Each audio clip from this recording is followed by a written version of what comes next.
Well, hello gentlemen, how are you today? Overcast here, fog, can't see in front of your fingers. It's called pea soup, they used to call it. Now here's a news item that's not really shocking, it's commonplace nowadays. And I've talked many times about Femon's lies, deceit, scams, and they can do it so well because they're completely moralless. But here's a man who got married to his betrothed. Obviously a quite naive male, because he believed everything she said. Number one rule, never trust a Femon.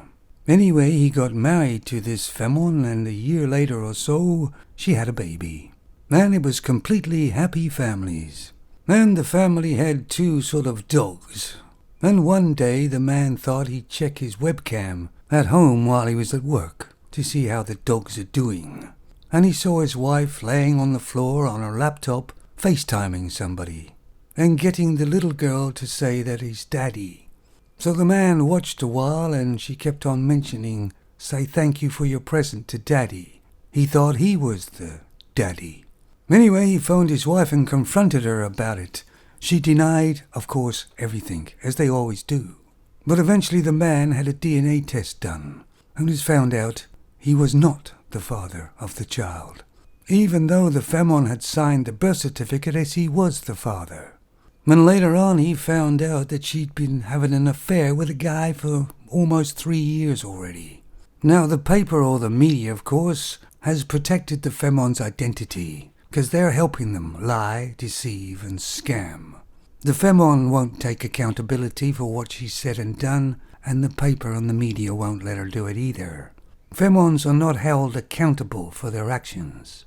Of course he's moved out, he's never seen the little girl again, and he feels bad because he cared about the little girl and what is her life going to be, but he doesn't want to complicate her life anymore. Generally speaking, it's the man who has feelings in these situations, not the Femon. She still hasn't admitted that she lied to him, because that would mean she'd have to take responsibility. This Femon actually is a police officer. Obviously one of the finest, of course. But this story repeats itself every day, and there's loads of men right now who are actually living a lie and they don't even know it. And this is why I say, always get a DNA test done. If this man hadn't checked his dog cam, he would never have known.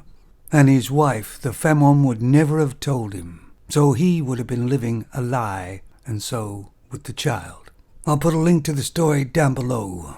Obviously the man is completely devastated, but the Femon carries on her lies and deceits regardless. Sanctioned by the media. You know when you're living in a gynocentric society, when society actually protects their lies, deceit and scams. Until Femons are held accountable for their actions, these stories will keep coming. Just think of it this way, guys, when a Femon opens her mouth and a sound comes out, she's more likely lying. Take it easy.